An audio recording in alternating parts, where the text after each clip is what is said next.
Hello friends, how are you all? I'm Valya and today I'm going to discuss a most important quick revision on previous year's questions of education. ये videos जो बना रही हूँ मैं सिर्फ आपकी revision के पॉइंट ऑफ व्यू से बना रही हूँ कि आप इजीली 22 से लेके 2018 तक के क्वेश्चंस को रिवाइज कर लें थ्रू पीडीएफ. सो स्टार्ट करते हैं फिर हम आज का lesson. In the previous lessons मैंने काफी सेशन में काफी कंप्लीट कर लिए थे क्वेश्चंस. सो फिर हम आज का सेशन स्टार्ट करते हैं. This is part 3. So the question is, Shiksha Vani is an audio-based learning initiative started by. Shiksha Vani एक audio-based learning initiative था और ये किसके द्वारा, that means किसके थ्रू स्टार्ट किया गया था? National council for teacher education, rehabilitation council of India, university grant commission या फिर central board of secondary education? Answer दीजिए. या सो आंसर क्या है हमारा? CBSE. That means central board of secondary education के थ्रू शिक्षा वाणी एक ऑडियो बेस्ड लर्निंग इनिशिएटिव आपका स्टार्ट किया गया था. Yes. Next question is competency based assessment. Question बहुत ध्यान से पढ़ना है. कॉम्पिटेंसी की बात कर रहे हैं असेसमेंट में. जो कॉम्पिटेंसी बेस्ड असेसमेंट्स होते हैं वो कैसे होते हैं?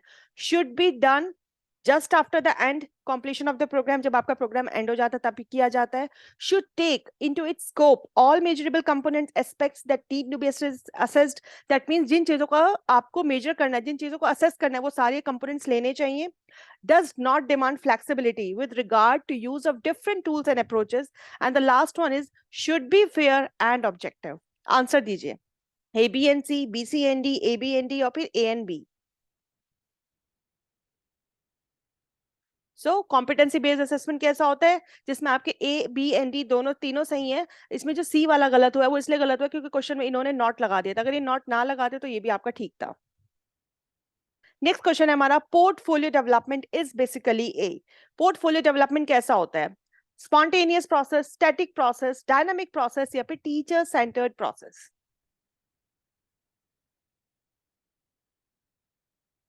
यस.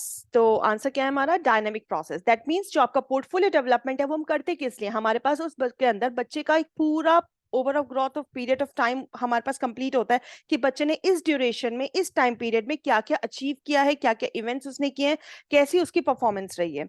तो ये एक डायनामिक प्रोसेस है. अगर आप कोई चीज वीक देखते हैं तो उसे आप इंप्रूव भी कर सकते हैं. तो that means it's not a static process, it's a dynamic process.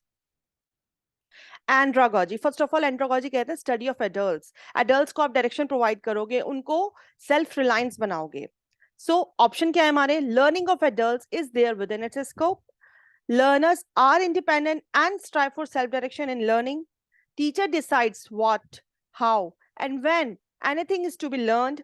Motivation stems from self-esteem, confidence and recognition that comes from successful performance. तो आपको आंसर बताना है. A C and D is correct, A B and D, A B and C और B C and D.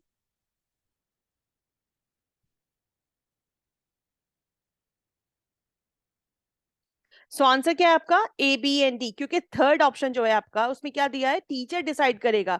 पीडागोजी में teacher decide करता है, एंड्रोगोजी में teacher decide नहीं करता. एंड्रोगोजी में बच्चे खुद डिसाइड करते हैं, लर्नर्स खुद डिसाइड करते हैं. तो इसलिए ये ऑप्शन आपका गलत हो गया. Next question. A teacher is explaining about a model of change by giving an example of converting a cube of ice into a cone of ice. एक टीचर अपनी क्लास में बच्चों को एक मॉडल ऑफ चेंज का example दे रही है. कैसे दे रही है? एक कोन ऑफ आइस है जिसको उसने कन्वर्ट किया किसमें? एक क्यूब ऑफ आइस को उसने कन्वर्ट किया कोन ऑफ आइस में. तो टीचर किस चीज के बारे में बच्चों को बताना चाह रही है? किस चीज के बारे में बात कर रही है? वो कर्ट लेविन्स मॉडल डिस्क्राइब कर रही है, कॉटर्स मॉडल डिस्क्राइब कर रही है, क्यूबलर का रॉस मॉडल डिस्क्राइब कर रही है या फिर जेफ हेयर्ट्स मॉडल डिस्क्राइब कर रही है? बताइए क्या होगा इसका सही आंसर?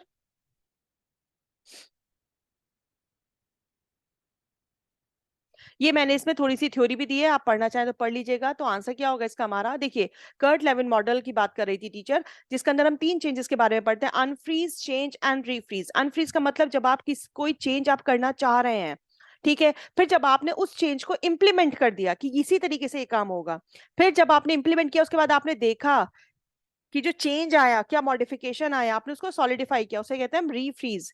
तो टीचर किसके बारे में बात कर रही थी? कर्ट लेविन्स मॉडल के बारे में. ये मैंने पूरा डिटेल भी दिया हुआ है, पढ़ना चाहें तो आप पढ़ सकते हैं वीडियो को पॉज करके. यस. तो आंसर क्या हो जाएगा इसका हमारा? Kurt Lewin's model. Next question. The duration of Master of Education program has been increased to 2 years by the NCTE. Why did its regulation of? जो आपका M8 प्रोग्राम था वो आपका 2 साल इंक्रीज कर दिया गया। दैट मीन्स पहले वो सिर्फ 1 साल का होता था। तो ये किसके बेसिस पे किया गया, किस ईयर में किया गया, किस रेगुलेशन में के दौरान हुआ ये? 2014, 2013, 2012 या फिर 2015?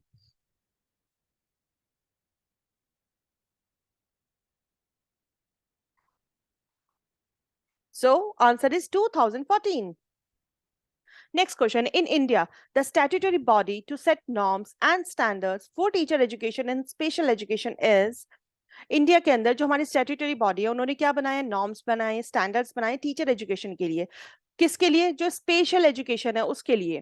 क्वेश्चन में दिया हुआ है की पॉइंट, उसके बेसिस पे आपको आंसर बताना। Rehabilitation centre of India, rehabilitation council of India, national council of rehabilitation education या फिर national council for teacher education.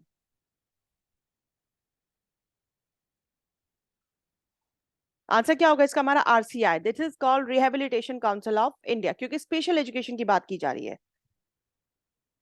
Next question है हमारा, national council for teacher education is headed by, जो आपकी एनसीटीई है उसके हेडेड कौन है? चेयरपर्सन, डायरेक्टर, कोऑर्डिनेटर या फिर सेक्रेटरी? आंसर दीजिए। यस, तो आंसर क्या होगा इसका हमारा? चेयरपर्सन। चेयरपर्सन कौन? एनसीटीई के कौन है? चेयरपर्सन के थ्रू होता है। Which of the following techniques is not covered under non probability sampling? Question बहुत अच्छा है, क्वेश्चन को ध्यान से देखिए। क्वेश्चन में ऑलरेडी नॉट पूछा है और ये भी कहा है आपको कौन सा बताना है जो नॉन प्रोबेबिलिटी सैम्पलिंग के अंदर नहीं आती है। तो दैट मींस आपसे क्वेश्चन क्या पूछ रहा है? Probability sampling.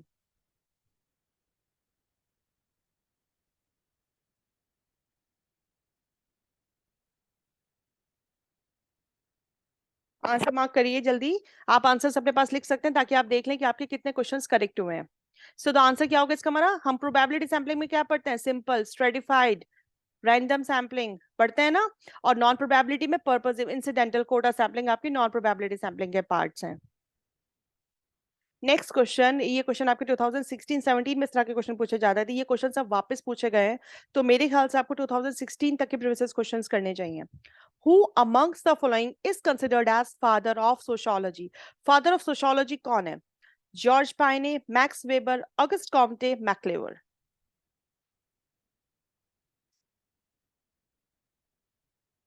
MacIver, sorry.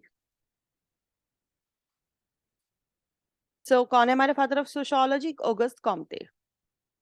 सो फ्रेंड्स, ये था मेरा आज का लेसन एंड आई विश कि आपके रिवीजन पॉइंट ऑफ व्यू से अच्छा हो। तो प्लीज मुझे कमेंट सेक्शन में बताइएगा और मेरी वीडियो को लाइक करिएगा, शेयर करिएगा और सब्सक्राइब करिएगा ताकि जो बच्चे इस टाइम तैयारी कर रहे हैं उनके लिए ये हेल्पफुल हो। So thank you for your attention, stay blessed, enjoy learning and see you soon with the next video.